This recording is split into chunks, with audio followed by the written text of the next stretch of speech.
Hello दोस्तों, welcome to great scholars academy. मैं हूं सनी जैन। वेलकम करता हूं आपका बिजनेस स्टडीज़ के चैप्टर नंबर 3 में, जिसका नाम है बिजनेस एनवायरनमेंट। बिजनेस एनवायरनमेंट कहीं ना कहीं वो एनवायरनमेंट है, वो वातावरण है जो बिजनेस को कहीं ना कहीं अफेक्ट करता है।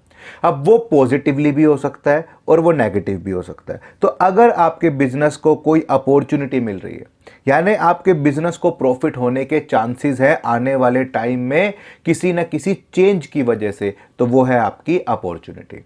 ऐसे ही अगर बिजनेस को कहीं ना कहीं लॉस होने के चांसेस हैं आने वाले टाइम में कोई भी चेंजेस की वजह से, वो आपके लिए है थ्रेट। तो यही दो बिजनेस एनवायरनमेंट में सबसे ज़्यादा यूज होने वाले वर्ड्स हैं, इसीलिए मैंने आपको इसकी थोड़ी सी समरी बता दी। तो जहां पर अपॉर्चुनिटी वर्ड लिखा है दैट मीन्स आपको प्रॉफिट होने वाला है, जहां पर थ्रेट वर्ड लिखा है मतलब समझ लो कि वहां पर आपको लॉस होने वाला है। ठीक है, तो मैं इसको छोटा सा समराइज कर देता हूं ताकि आपको दिक्कत ना रहे। तो इसको हम ऐसे समझते हैं कि आपके पास बिजनेस में तीन तरीके के एनवायरनमेंट है। पहला एनवायरनमेंट है इंटरनल। अब इंटरनल एनवायरनमेंट कंपनी के अंदर का एनवायरनमेंट होता है। कंपनी के अंदर का बोले तो भाई मैनेजमेंट कैसी है, इसके ओनर कैसे हैं, तो ये सारे जो इनके थॉट प्रोसेस हैं that is called internal environment. अब ध्यान से देखा जाए तो ये सारी चीज़ें जो इंटरनल एनवायरनमेंट है ये मैनेजमेंट के 100% कंट्रोल में। अगर कोई गड़बड़ है, कोई चीज़ है, तो कोई दिक्कत आ रही है, तो मैं इसके अंदर चेंजेस कर सकता हूं। ये सारे चेंज मेरे हाथ में है करना। डन। इसके बाद आपके पास इससे बाहर का एनवायरनमेंट आ जाता है। ठीक है, अब बाहर के एनवायरनमेंट को हम क्या कहेंगे? External environment. ये बात तो ठीक है कि एक्सटर्नल है क्योंकि कंपनी से बाहर है। अब ये जो बाउंड्री थी ये तो कंपनी की थी। कंपनी के बाउंड्री के अंदर का एनवायरनमेंट कौन सा? इंटरनल। कंपनी के बाउंड्री के बाहर का एनवायरनमेंट कौन सा? External environment. अब एक्सटर्नल एनवायरनमेंट भी आपका दो तरीके का है। कौन कौन सा? एक है आपका माइक्रो और एक है आपका मैक्रो। अब माइक्रो एनवायरनमेंट जो आपके बिजनेस के बाहर तो है लेकिन बिजनेस से नजदीक है। समझो मेरी बात को, बिजनेस से बाहर है नो डाउट, लेकिन बिजनेस पर इसका सीधा सीधा इंपैक्ट पड़ता है। मैं आपको ऐसे समझाता हूं, जैसे कि आप मान लो कस्टमर। अब जो आपका कस्टमर भाई है, अगर वो आपसे नाराज हो गया, वो आपके प्रोडक्ट को खरीदना बंद कर देगा, तो सिर्फ आपके बिजनेस को फर्क पड़ेगा, बाकी किसी और के बिजनेस को कोई फर्क नहीं पड़ेगा। हो गया ना? देखो, है तो बाहर का बंदा लेकिन मेरे बिजनेस को अफेक्ट कर रहा है। सेम ऐसे ही है आपका सप्लायर।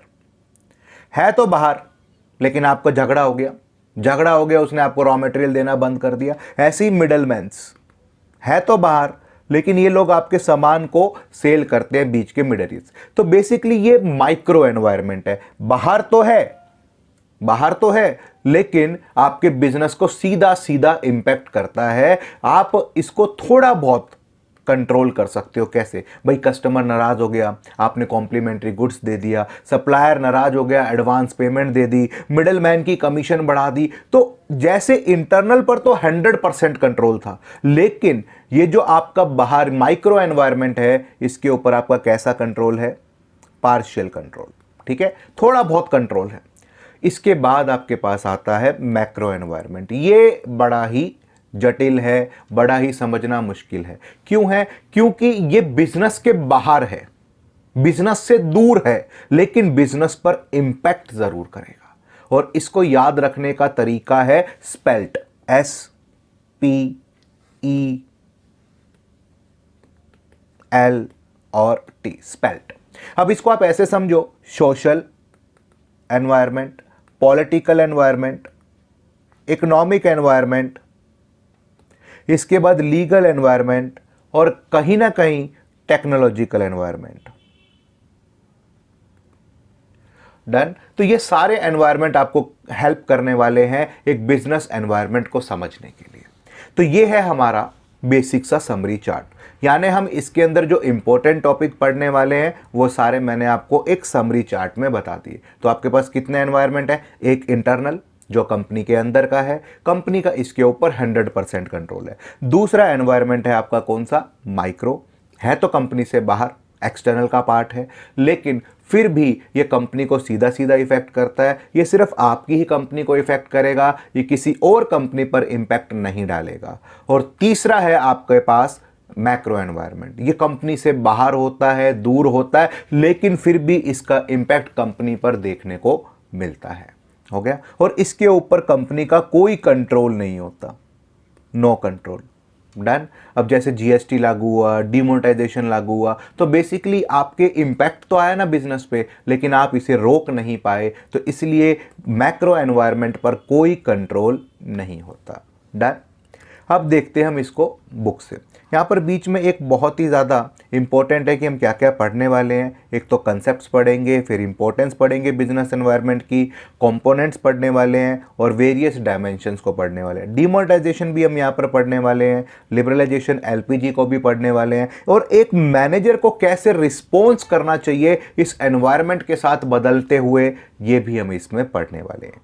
अब बीच में ना आपको एक डायलॉग बॉक्स दे रखा है। बेसिकली अगर आप इसे पढ़ोगे तो आपको ये समझ में आएगा कि जो यहाँ पर कंपनी के मालिक हैं वो बिज़नेस के बारे में, बाहर के एनवायरनमेंट के बारे में बात कर रहे हैं, और वो कैसे अपने बंदों को, मैनेजमेंट को समझाने की कोशिश कर रहे हैं। तो ये 2 पेज हैं, आप इजीली पढ़ सकते हो। अगर आपको थोड़ा सा एनहेंस या बूस्टअप करना है, मैं आपको चैप्टर की तरफ से समझा रहा हूँ। तो सबसे पहले आपके पास आ जाता है बिजनेस एनवायरनमेंट है क्या। Business environment means all those individuals, institution and forces. सीधी भाषा में वो बंदा, वो संस्था, वो पावर, ये कह सकते हो वो ताकतें जो आपके बिजनेस के होती तो बाहर है, they are outside the business but they affect their performance, लेकिन वो बिजनेस की परफॉर्मेंस को इफेक्ट करती है। अब वो पॉजिटिवली भी इफेक्ट कर सकती है और वो नेगेटिवली भी इफेक्ट कर सकती है। आप इसको ऐसे समझो, डिमोनेटाइजेशन, नोटबंदी। नोटबंदी किसके लिए? भाई जो कैश में डील कर रहा है उसके लिए तो क्या था, नेगेटिव इंपैक्ट था, लेकिन जो ऑनलाइन डील कर रहा था, जो बैंकिंग ट्रांजैक्शन कर रहा था, उसके लिए कोई फर्क नहीं पड़ रहा था। तो बेसिकली एनवायरनमेंट में चेंज तो हो रहा है। अब चेंज हो रहा है तो कहीं ना कहीं इंपैक्ट तो आएगा। अब इंपैक्ट या तो पॉजिटिव आएगा या तो नेगेटिव आएगा। तो the study of business environment enable the manager to identify the threat और अपॉर्चुनिटी। मैंने आपको क्या बताया, जहां पर थ्रेट लिखा हो इसका मतलब कि कहीं ना कहीं लॉस होने के चांसेस है, और जहां पर अपॉर्चुनिटी लिखा हो इसका मतलब वहां पर प्रॉफिट होने के चांस है। अब थ्रेट एंड अपॉर्चुनिटीज का मतलब, threat are the negative changes. Threat हमेशा क्या होगा, नेगेटिव चेंज। थ्रेट का मतलब ही डर है भाई, और डर किस चीज का होता है, नुकसान का। That occurs in the business environment hinder the performance of the organisation. तो ये आपकी ऑर्गेनाइजेशन की परफॉर्मेंस को रोकता है, हिंडर करता है, यही प्रॉब्लम है। Opportunities refers to positive change. Opportunity का मतलब है पॉजिटिव चेंज। पॉजिटिव चेंज का मतलब कि आप जब अपने बिजनेस एनवायरनमेंट में कोई ऐसा चेंज आ रहा है जो आपको बहुत फायदा पहुंचा रहा है। नोटबंदी, किसको सबसे ज्यादा फायदा हुआ, ऑनलाइन पेमेंट्स वालों को। तो ये सारी चीजें आपके लिए क्या हुआ, opportunity. Help the organisation to improve their performance. अब वो कहता है, अब mathematical equation to understand the business environment, universe subset represent the organisation is equals to business environment. तो जो भी वातावरण में चेंज हो रहा है वो आपका बिजनेस एनवायरनमेंट है। अब आ जाते हैं फीचर्स। मैं इसको इंपॉर्टेंट मानता हूं एग्जाम पॉइंट ऑफ व्यू से, कभी ना कभी कुछ भी पूछ लेता है भाई ये कौन सा फीचर है बिजनेस एनवायरनमेंट का। सबसे पहले आता है टोटलिटी ऑफ एक्सटर्नल फोर्सेस। वो कहते हैं जी हमें बिजनेस एनवायरनमेंट को अलग अलग स्टडी नहीं करना। बाहर के एनवायरनमेंट में टोटल जितना चेंज आ रहा है वो सारा का सारा चेंज आपने इनकलकेट कर देना है बिजनेस एनवायरनमेंट को समझने के लिए। तो all the things external to the business are aggregative in nature. देखो तीनों कीवर्ड्स लिखे हुए हैं, ध्यान से पढ़ना। जो भी सारी चीजें बिजनेस से बाहर हैं, बिजनेस को अफेक्ट करती हैं, उन सबका टोटल इंपैक्ट आपको समझना है। कुछ चीजें आपको फायदा पहुंचाएंगी, कुछ चीजें आपको नुकसान पहुंचाएगी। तो आपको एक तरफा होकर नहीं सोचना, आपको एग्रीगेट नेचर में सोचना है। इसके बाद आपके पास आ जाता है स्पेसिफिक और जर्नल फोर्सेस। कुछ ताकतें ऐसी होंगी जो सिर्फ आपकी कंपनी को इफेक्ट करेंगी, और कुछ ताकतें ऐसी होंगी जो पूरी इकोनॉमी को अफेक्ट करेंगी। अब लॉजिक में आपने कहा कि भाई जीएसटी अप्लाई हुआ तो सारी कंपनीज पर अप्लाई हुआ, तो कहीं ना कहीं ये आपकी जर्नल फोर्स है। लेकिन अगर मैं ये कहूं कि जीएसटी किसी पर्टिकुलर कंपनी पे एग्जेम्प्ट हो गया, मैंने रिलैक्सेशन दे दी, भाई मैं सिर्फ फूड आइटम्स के ऊपर जीएसटी नहीं लगा रहा, तो फूड आइटम्स को ऊपर ये रिलैक्सेशन मिली, तो ये स्पेसिफिक फोर्स होगी। The force present outside the business can be divided into 2 parts, specific और जर्नल। स्पेसिफिक फोर्सेस जो हैं वो आपके इन्वेस्टर्स, कस्टमर्स, कॉम्पिटिटर, सप्लायर, जिनका डायरेक्ट इंपैक्ट आपको देखने को मिलता है। माइक्रो एनवायरनमेंट वाला भी आप इसको यहां पर समझ सकते हो। जर्नल फोर्सेस जो आपका मैक्रो एनवायरनमेंट था, पूरे के पूरे एनवायरनमेंट में कहीं भी चेंज होगा तो आपको फर्क पड़ने वाला है। भाई यूक्रेन रशिया का वॉर है, ऐसे कोई भी वॉर्स आपके चल रहे हैं, तो जो भी चीजें आपकी यहां पर हैं वो आपका वर्ल्ड वाइड है, सबको इंपैक्ट करने वाली हैं। तो ये आपकी जर्नल फोर्सेस हो गई। तो they have impact on all enterprise. Enterprise पर इंपैक्ट तो पड़ रहा है लेकिन इनडायरेक्टली। ओके, इसके बाद आपके पास आ जाता है इंटर रिलेटेडनेस। ये बड़ी काम की चीज है। इंटर रिलेटेडनेस का मतलब एक चीज में चेंज हो रहा है, दूसरी में भी चेंज होने वाला है। Different force of business environment are closely related. Change in one force में lead to change in some other force. Like अगर आप यहां पर हेल्थ प्रोडक्ट्स, इसको देखो कैसे समझने की कोशिश कर रहे हैं। अगर हमारी जो सोसाइटी है वो हेल्थ कॉन्शियस हो जाएगी, हेल्थ कॉन्शियस, तो क्या होगा? हेल्थ कॉन्शियस होने से वो हेल्थ चीज़ों को, या जो आपके से विटामिन है, प्रोटीन्स हैं, या फिर हेल्दी फूड आइटम्स है, उसकी डिमांड बढ़ जाएगी, बढ़ेगी ना। तो उसकी प्रोडक्शन भी बढ़ेगी, उसकी टेक्नोलॉजी भी नई नई आएगी, और से लाइक में जिम्स भी खुलेंगे, और से नई नई इन्वेंशंस भी होना शुरू हो जाएंगी। तो देखो लिखता क्या है, increased life expectancy of the people, increased awareness of healthcare, have increased demand for many health products, services like soft drink, fat-free cooking oil, health resorts, etcetera. तो लोग जैसे जैसे, सोसाइटी जैसे जैसे डेवलप होती जा रही है, उसकी वजह से आपकी कुछ नई चीज़ों की डिमांड जनरेट हो रही है और कुछ पुरानी चीज़ों की डिमांड खत्म होती जा रही है। तो सोशल एनवायरनमेंट की वजह से, सोशल एनवायरनमेंट की वजह से इकोनॉमिक एनवायरनमेंट पर भी फर्क पड़ रहा है, पड़ा ना। और ऐसे ही आपको नई नई टेक्नोलॉजी डेवलप करनी है तो टेक्नोलॉजिकल एनवायरनमेंट पर भी फर्क पड़ा। अभी हम सोशल एनवायरनमेंट क्या है, इकोनॉमिक एनवायरनमेंट कैसे, आगे डिटेल में पढ़ेंगे। लेकिन अभी आप इसको इतना सा समझो कि भाई एक एनवायरनमेंट में चेंज होने की वजह से दूसरे एनवायरनमेंट में भी इंपैक्ट आपको देखने को मिलता है। इसके बाद आपके पास तीसरा पॉइंट आ जाता है डायनामिक नेचर। भाई डेली चेंजेस होते हैं, रोज चेंजेस होते हैं, आपको उसके हिसाब से चेंज करने जरूरी हैं। Business environment is a mixture of many forces, कई सारी ताकतों को मिलाकर बना है। Change in some other force continue to take place.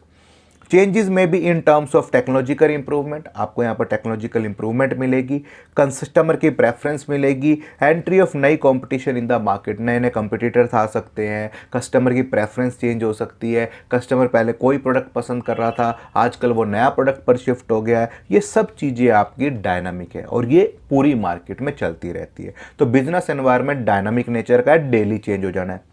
Uncertainty, कभी भी कुछ भी हो सकता है भाई, अंदाजा नहीं लगाया जा सकता, प्रिडिक्शन नहीं की जा सकती। क्यों नहीं की जा सकती? सिंपल सा लॉजिक है भाई कि पॉजिटिव चेंज होगा या नेगेटिव चेंज होगा, ये आप कभी भी अंदाजा नहीं लगा सकते। Business environment is uncertain, very difficult to predict the future event. तो इसके बाद the uncertainty increase specially when environment changes take place too frequently as the fashion industry and information technology। इसके बाद आपके पास आ जाता है कॉम्प्लेक्सिटी। इसको समझना बहुत मुश्किल है। आज चेंजेस हो रहे हैं, आपको ये दिखाई दे रहा है, लेकिन इंपैक्ट कहां कहां पड़ेगा, कैसे कैसे पड़ेगा और कितना पड़ेगा, ये सारी चीजें आपकी समझ से परे है। और जब ये समझ से परे है तो आपको यहां पर इसे समझने में बहुत ज्यादा दिक्कत आने वाली है। तो बिजनेस एनवायरनमेंट कॉम्प्लेक्स है, consist of numbers inter related dynamic forces, और यही चीजें आपको यहां पर इसे कॉम्प्लिकेटेड बनाती है।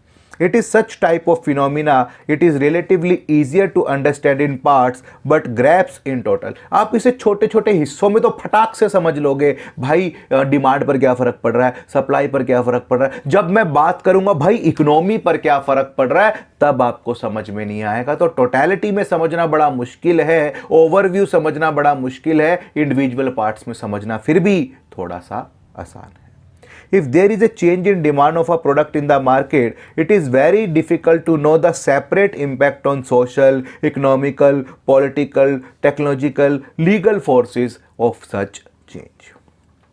Relativity, ये केस स्टडी के एंगल से बहुत इंपॉर्टेंट है। इसको आप आगे लिखोगे रिलेटेड टू लोकल कंडीशंस।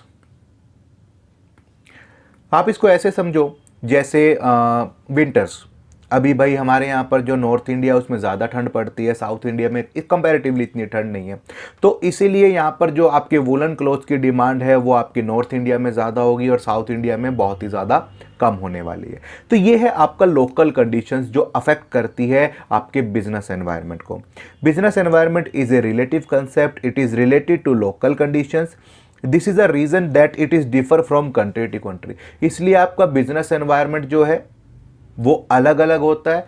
क्यों अलग अलग होता है? ये कंट्री टू कंट्री चेंज होता रहता है, country to country condition change होती है और कंडीशन चेंज होती है तो ये एनवायरनमेंट भी चेंज हो रहा होता है। Even in the same country at different places, और एक ही कंट्री में अलग अलग जगह पर ये अलग अलग भी हो सकता है। Political condition is USA is differ from China और Pakistan. Demand for sari is high in India and it is almost non existence in France. तो डिमांड साड़ी की इंडिया में बहुत ज़्यादा हो सकती है और फ्रांस में तो क्या पता हो ही ना। Importance of business environment, business environment की इंपॉर्टेंस क्या है? सबसे पहले it enable the firm to identify opportunity. भाई बाहर के एनवायरनमेंट को समझोगे तभी तो पता लगेगा बाहर का एनवायरनमेंट आपको अपॉर्चुनिटी दे रहा है, मौका दे रहा है, थ्रेट दे रहा है, क्या दे रहा है।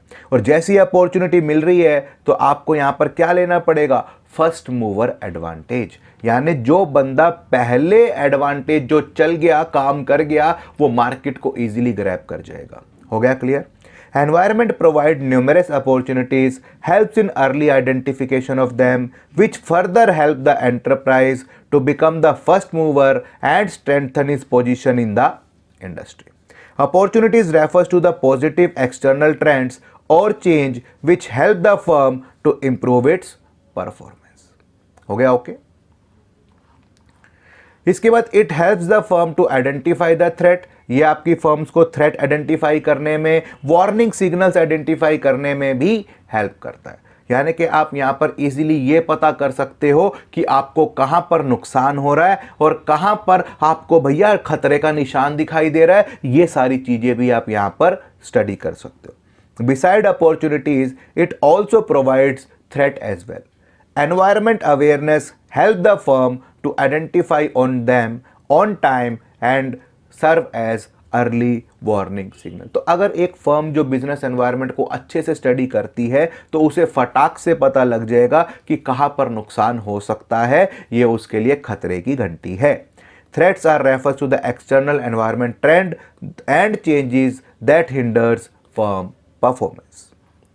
It helps in using tapping useful resource. सीधी भाषा में अगर मैं इसको कहूं तो आपको कौन सा रिसोर्स कहां पर सस्ता मिलेगा वो आप यहां पर इजीली आइडेंटिफाई कर सकते हो। कहां से सामान खरीदूं, कहां से इनपुट लूं और कहां पर सेल कर दूं, ये सबसे इजी आपको तभी पता लगेगा जब आप बिजनेस एनवायरनमेंट को स्कैन करोगे। अब आप इसको ऐसे समझो, अरब देशों के पास तेल है, मैं वहां से तेल क्यों ले लेता हूं? क्योंकि वहां पर सस्ता है, और जहां पर महंगा है वहां पर सेल आउट कर देता हूं। हो गया simple. Since the business is highly dependent on the environment, it is important that the enterprise design policies to allow the resource that it needs so that it converts its resource into output that environment desires. It helps in coping with rapid changes। इसका मतलब फिर से वही, आप business environment को अगर अच्छे से समझोगे तो जो भी बदलाव हो रहा है उसे आप इजीली टैकल कर पाओगे, इजीली समझ पाओगे।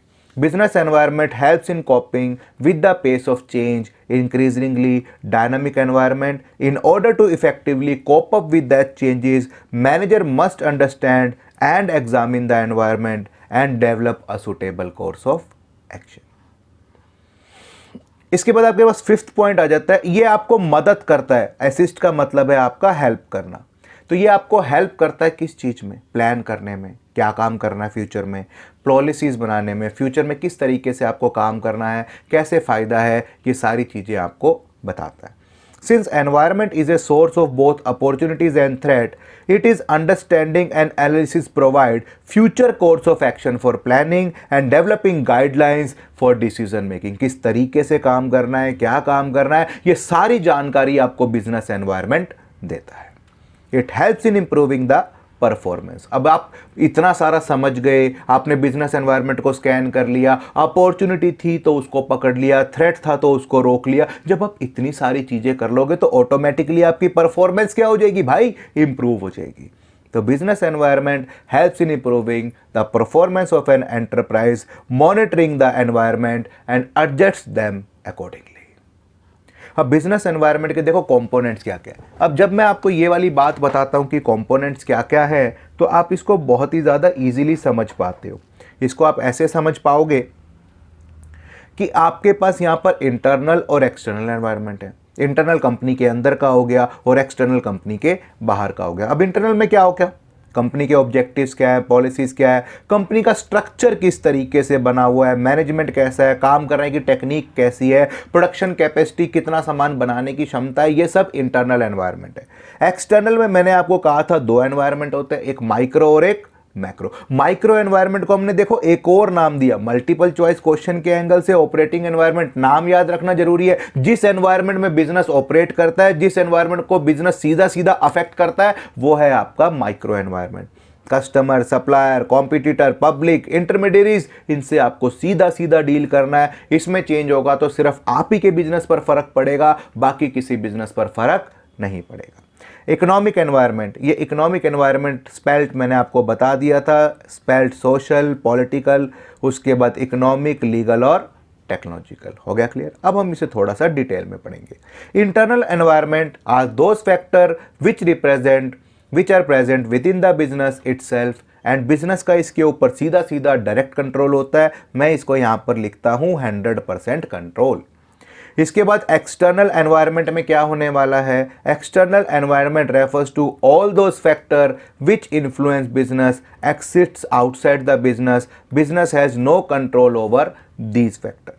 अब आपके पास दो तरह के एनवायरनमेंट है, एक माइक्रो और एक macro. Micro environment refers to those external factors which are closely related to the business, influence each business unit differently। तो ये आपके बिजनेस के बाहर होते हैं लेकिन होते बिजनेस के बिल्कुल नजदीक है, बिजनेस को अलग से अफेक्ट करेंगे, आपके बिजनेस का इफेक्ट किसी और के ऊपर नहीं पड़ेगा। Customer, competitor, intermediary, supplier, public, ये सब आपके यहाँ पर माइक्रो एनवायरनमेंट है। जो हम मेन पढ़ रहे हैं, जो मोस्ट इंपॉर्टेंट है, वो है आपका मैक्रो एनवायरनमेंट। इसके बाद मैक्रो एनवायरनमेंट और जर्नल एनवायरनमेंट। अब जर्नल इसलिए लिखा क्योंकि ये आपके पूरे के पूरे मार्केट को अफेक्ट करने वाला है। तो macro environment refers to all those factor which are outside the business, which has distant relation, दूर होते हैं, influence all enterprise in the same way and business has no control over them. ये business को effect करेंगे, प्रभाव डालेंगे, business से दूर होते हैं, बिजनेस चाहकर भी इसको कंट्रोल नहीं कर पाता। ये सारे फीचर आपको इसमें देखने को मिलते हैं। याद रखने का तरीका मैंने आपको बता ही दिया, SPELT। तो लिखते हैं there is a remote relationship, बड़े दूर होते हैं, बिजनेस का कोई कंट्रोल नहीं होता, बिजनेस को अफेक्ट करते हैं। मैक्रो एनवायरनमेंट ही बिजनेस एनवायरनमेंट है। यानी अगर वो मेरे से बिजनेस एनवायरनमेंट की डेफिनेशन पूछ रहा है तो मुझे क्या लिखना है, ये वो एनवायरनमेंट है जो बिजनेस को अफेक्ट करता है और बिजनेस का इस पर कोई कंट्रोल नहीं होता। It is all the factors called dimensions of business environment. और डायमेंशंस में हम वही पांचों फैक्टर्स पढ़ने वाले हैं, यानी जिसे हमने नाम दिया है स्पेल्ट। तो सबसे पहले आपके पास यहां पर आ जाता है डायमेंशंस। डायमेंशंस में आ जाता है इकोनॉमिक एनवायरनमेंट। अब इकोनॉमिक एनवायरनमेंट को फिर देखो इकोनॉमी से समझो, अर्थव्यवस्था से समझो। अब इकोनॉमी में कुछ ना कुछ चेंज होता रहता है, तो लिखता है economic environment refers to economic factor that can affect the management practices, like महंगाई आ गई, लोगों की इनकम चेंज हो रही है, डिमांड चेंज हो रही है, इंटरेस्ट रेट चेंज हो रहा है, उसके बाद रुपीज़ की वैल्यू डेप्रिशिएट एप्रिशिएट हो रही है, stock market index, share market बढ़ रही है, शेयर मार्केट घट रही है। ये सारी चीज़ें आपके इकोनॉमी को इम्पैक्ट डाल रही है। जो चीज़ें आपकी जेब पर, आपकी पॉकेट पर सीधा सीधा इम्पैक्ट डाले, वो सब आपका इकोनॉमिक एनवायरनमेंट में है। तो ये सारी चीज़ें यहाँ पर आ जाएगी। लो इंटरेस्ट रेट, तो इससे डिमांड बढ़ जाएगी। Rise in disposable income, demand बढ़ जाएगी। हाई इन्फ्लेशन रेट, कॉस्ट बढ़ जाएगी बिजनेस को करने की। अगर महंगाई आएगी तो बिजनेस सेटअप करने में आपका खर्चा ज़्यादा लगेगा। अगर मैं इम्पैक्ट की बात करूं तो क्या क्या इम्पैक्ट देखने को मिलते हैं। अगर बैंक रेट कम हो जाए, ये एग्जाम्पल्स मान रहे हैं इसको, अगर बैंक रेट कम हो जाए तो लोगों को ब्याज कम या सस्ता मिलेगा, और सस्ता मिलेगा तो डिमांड बढ़ जाएगी। लोगों की इनकम बढ़ जाए तो चीज़ों की डिमांड बढ़ जाएगी। हाई इन्फ्लेशन रेट, अगर इन्फ्लेशन या महंगाई आ जाए तो यहाँ पर क्या होगा, बिजनेस करना बहुत ही ज़्यादा महंगा हो जाएगा। आप यहाँ पर देखो कितनी सारे कंपोनेंट्स दे रखे हैं, आप सब पढ़ सकते हो। एग्रीकल्चर प्रोडक्ट में क्या चल रहा है, बैलेंस ऑफ पेमेंट क्या चल रहा है, हमारी इकोनॉमी का स्ट्रक्चर कैसा है, प्राइवेट सेक्टर आपको डोमिनेट कर रहा है या पब्लिक सेक्टर डोमिनेट कर रहा है, ट्रांसपोर्टेशन वगैरह की इंफ्रास्ट्रक्चर कैसा है, मनी सप्लाई कैसी है, प्लान्ड आउटले, प्राइवेट सेक्टर कितना सामान प्रोड्यूस करता है, पब्लिक सेक्टर कितना सामान प्रोड्यूस करता है, डेप्ट उधार कितना है, सेविंग इन्वेस्टमेंट कितना है, पर कैपिटा इनकम, पर पर्सन इनकम कितनी है, एक्सपोर्ट और इम्पोर्ट्स। क्लियर? तो आप इकोनॉमिक एनवायरनमेंट को बड़ा इजीली समझ सकते हो। सोशल एनवायरनमेंट को मैं हमेशा समझता हूँ सोसाइटी से। अब सोसाइटी का मतलब लोगों का माइंडसेट, उनके कल्चर, उनके ट्रेडिशन, फेस्टिवल्स, ये सब आपके सोशल एनवायरनमेंट में आते हैं। तो कस्टम और ट्रेडिशन, उनकी values, trends, social expectations of the business. तो लिखता है social environment refers to combination of all those characteristics to the society in which organisation exist. तो ये बेसिकली उस सोसाइटी की आप ये कह सकते हो कि माइंडसेट है जिसमें बिजनेस वर्क कर रहा है। तो अब यहाँ पर ट्रेडिशन जैसे क्या होता है, जैसे हम कुछ लोग फेस्टिवल्स मनाते हैं लाइक दिवाली, ईद, क्रिसमस, गुरु पर्व, तो जो आपके फेस्टिवल्स हैं उसी पर सीजनल डिमांड आप उसको कह सकते हो कि भाई एक पर्टिकुलर रिलीजन के लोग वो सामान ज़्यादा खरीदेंगे अपने फेस्टिवल टाइम्स पर।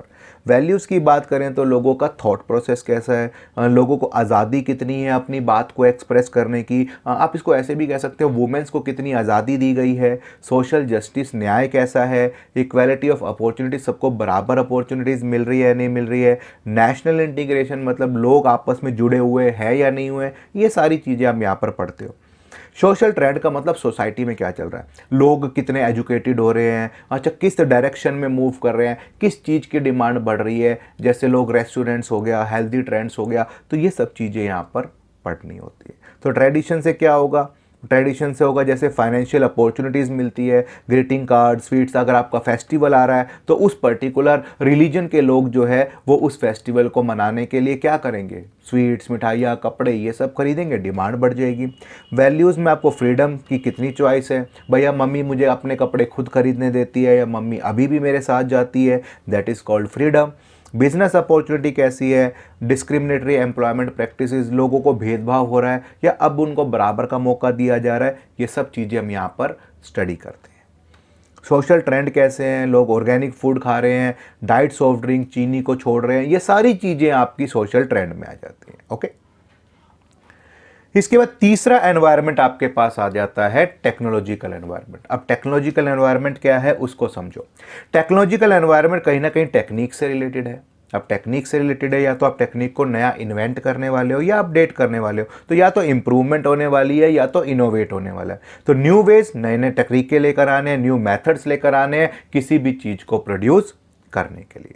तो आप यहाँ पर इसको ऐसे समझ सकते हो, modified in which the company advertise their product, advertisement का तरीका चेंज कर दिया, रिटेलर से सीधा सीधा डायरेक्ट लिंक हो गया, manufacture flexible manufacturing system follow कर रहा है, जब आप कोई ऑर्डर दोगे तभी वो सामान बनाएगा। एयरलाइन कंपनियाँ अब कस्टमर को क्या कर रही है, फ़्लाइट्स वगैरह के लिए एप्लीकेशन बनाकर दे रही है, वो टाइम चेक कर सकता है कब आ रही है, कितनी वेटिंग है, ये सारी चीज़ें आप यहाँ पर स्टडी कर सकते हो। इम्पैक्ट क्या होने वाला है, इससे डिमांड आपकी जो है लोगों की बहुत तेज़ी से चेंज होने वाली है। वैक्यूम ट्यूब से ट्रांजिस्टर, ये पहले आपके कंप्यूटर्स में लगते थे, तो अब ट्रांजिस्टर्स आ गए। तो लोकोमोटिव डीजल इंजन से इलेक्ट्रिक इंजन हो गया, फाउंटेन पेन से हम बॉल पेन्स यूज़ कर रहे हैं, प्रोपेलर एयरलाइन से हम जेट यूज़ कर रहे हैं, टाइपराइटर से अब हम कंप्यूटर्स पर आ चुके हैं। तो ये सब आपका टेक्नोलॉजिकल एनवायरनमेंट है।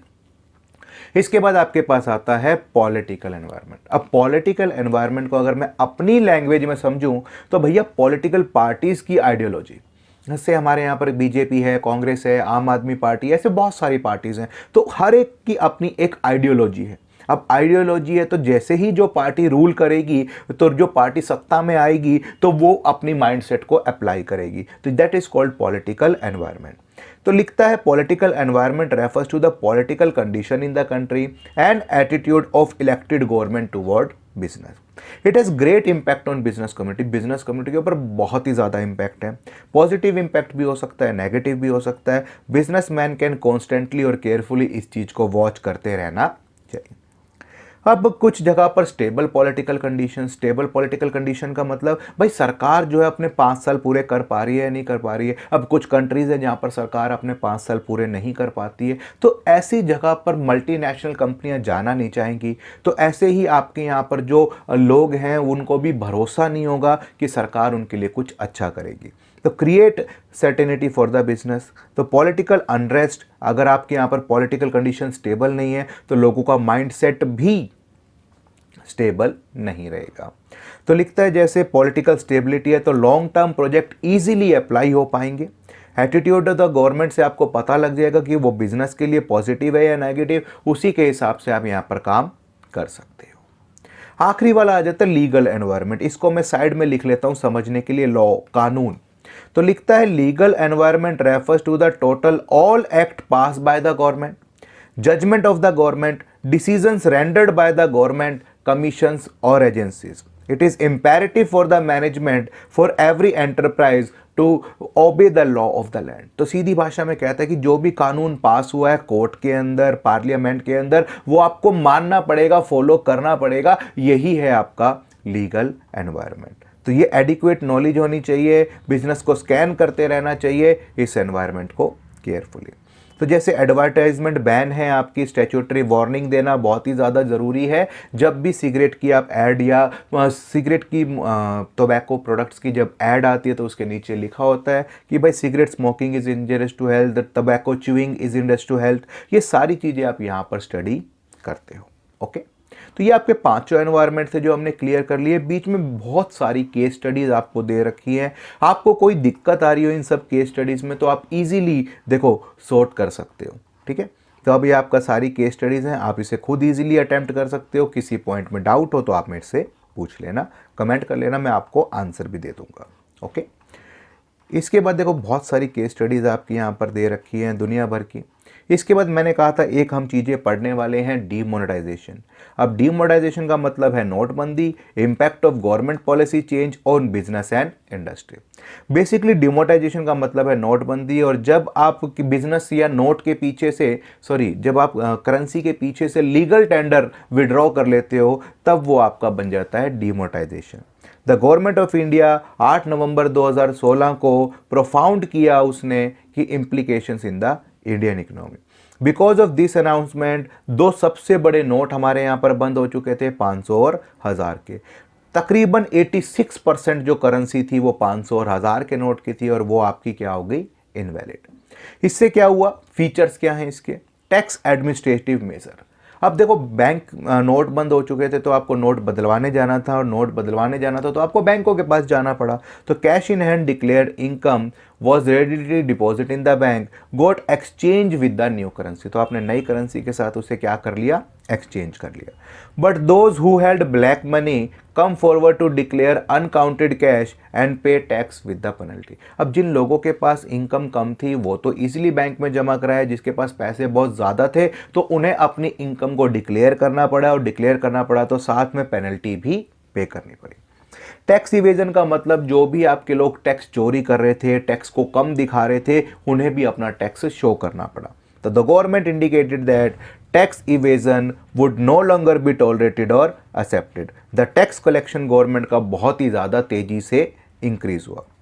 गवर्नमेंट ने इस चैनलाइज किया इस सेविंग को फाइनेंशियल सिस्टम में। अब लोग बैंक में पैसा रखेंगे तो वो बैंक जो है वो क्रेडिट क्रिएट करेगा, पैसे को घुमाएगा। तो बैंक ने बहुत ही अच्छे तरीके से, गवर्नमेंट ने बहुत ही अच्छे तरीके से इन फंड्स को मैनेज किया।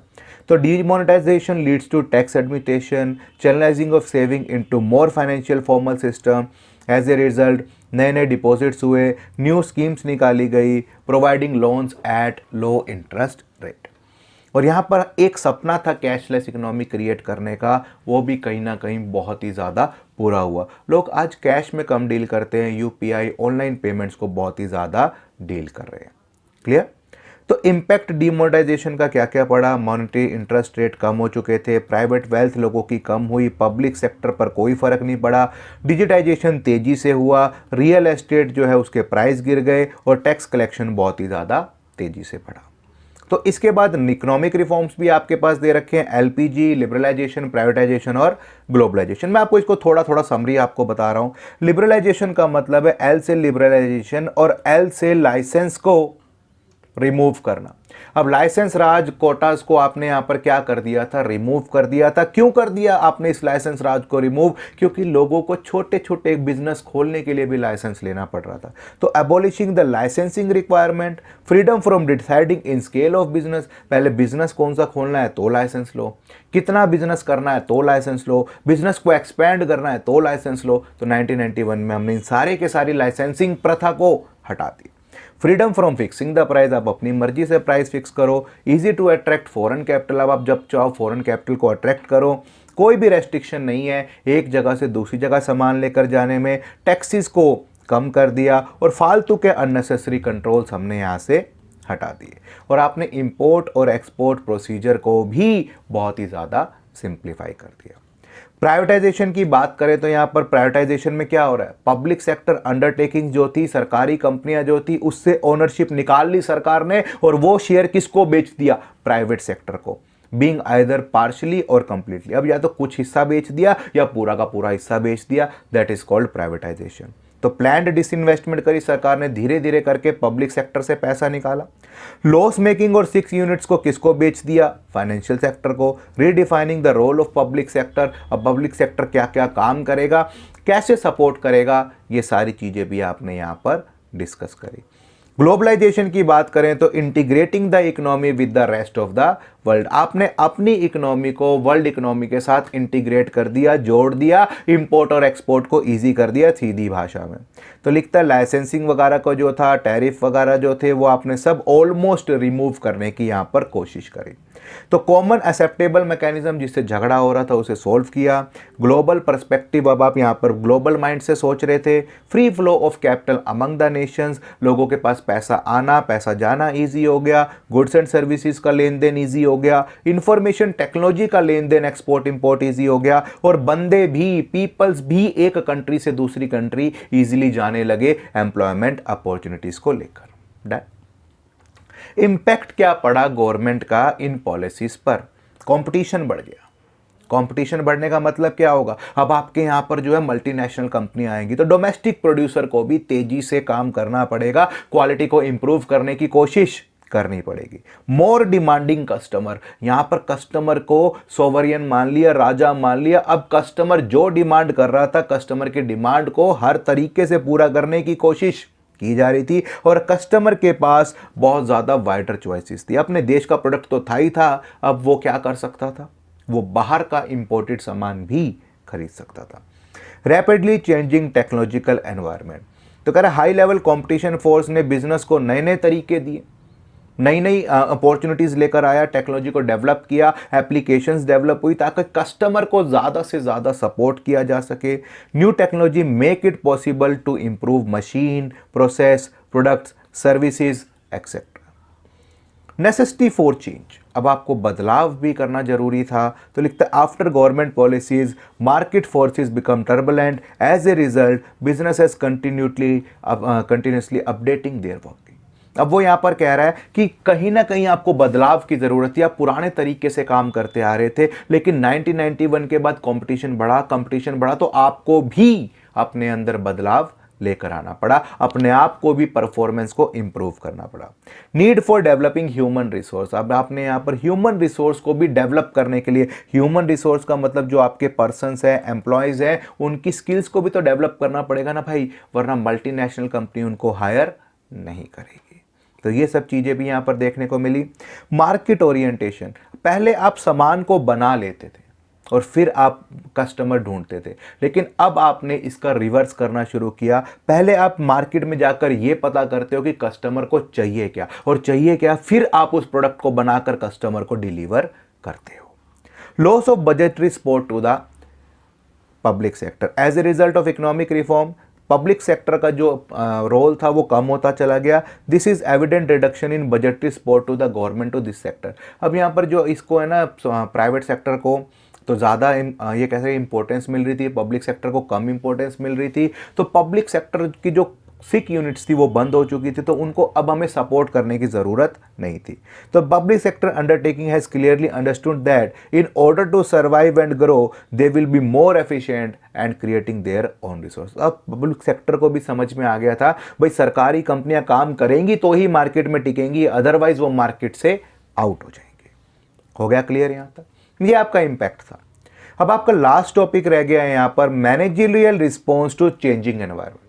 अब आपके मैनेजर्स को किस तरीके से चेंज होना है भाई, कैसे काम करना है मैनेजर्स को, बाहर का एनवायरनमेंट चेंज हो रहा है तो मैनेजर कैसे चेंज होंगे ये देखो। सबसे पहले ब्रांड बिल्डिंग पर फोकस करना है। ब्रांड बिल्डिंग का मतलब अगर आपने ब्रांड बना लिया तो आप वो भीड़ में अलग हो जाओगे और आप दूर से चमकोगे। Company need to enhance their expenditure on brand building. Big company has invested huge amount in brand building like Pepsi, Sony, Hyundai, LG, Samsung. क्यों किया ऐसा? क्योंकि ब्रांड होगा तभी बिकेगा। कस्टमर फोकस, कस्टमर को क्या चीज़ चाहिए वो आपको यहाँ पर फोकस करनी है। कस्टमर ही राजा है, जिस कंपनी ने उसकी ज़रूरत को पूरा कर दिया समझ लो कस्टमर उसका हो गया। डाइवर्सिफिकेशन हुई। वो कहता है अलग अलग बिजनेस में डिफरेंट एक्टिविटीज में पैसा लगाओ। भाई एक ही बिजनेस में मत रह जाओ। अगर आप अलग अलग बिजनेसेस में पैसा लगाओगे तो समझ लो आपके पास पैसा रखने की जगह नहीं होगी। The speed of diversification is now witnessed by corporate sector. The live example is the Reliance. It has diversified into IT, communication, textile, petrochemicals etcetera. Joint venture करो, कंसोलिडेशन करो, मल्टीनेशनल फर्म से दूसरी देशों की फर्म के साथ जाकर tie up करो, टेक्नोलॉजी भी मिलेगी, अच्छा रिसोर्सेज भी मिलेंगे। Large number of multinationals are going to enter into the India afresh with new joint venture. Honda Siel के साथ, जो जनरल मोटर है वो हिंदुस्तान मोटर के साथ, फोर्ड जो है वो महिंद्रा के साथ कहीं ना कहीं ज्वाइंट वेंचर कर रही है। मार्केट में जाना भी आसान हो जाता है, टेक्नोलॉजी भी मिल जाती है और कहीं ना कहीं आपके रिसोर्सेज भी डबल हो जाते हैं। Share improved compensation level, salary बढ़ेगी भैया मैनेजर्स की अगर उनकी स्किल्स बढ़ेगी तो। Special managerial and technical services are given more importance given compensation has rise significantly. Incentive schemes निकाल रहे हैं अगर आप अच्छे से परफॉर्म करोगे तो। यूज ऑफ लेटेस्ट टेक्नोलॉजी, आज आपको टेक्नोलॉजी से भी होना चाहिए, टेक से भी होना चाहिए। क्यों होना चाहिए? क्योंकि अगर आपने टेक्नोलॉजी को यूज नहीं किया तो आप यहां पर कभी भी तरक्की नहीं कर पाओगे। तो मैनेजर को नई नई टेक्नोलॉजी सीखनी पड़ेगी, कस्टमर से कनेक्ट करने की, कस्टमर की प्रॉब्लम को सोल्व करने की, और यही है मैनेजरियल रिस्पॉन्स। इसी के साथ हमारा चैप्टर जो है वो यहाँ पर फिनिश हो जाता है और जल्दी ही आपको मिलते हैं नेक्स्ट चैप्टर में। इतने लाइक करते रहिए, शेयर करते रहिए, अपने दोस्तों को मेरी वीडियोज़ के बारे में बताते रहिए। Thank you.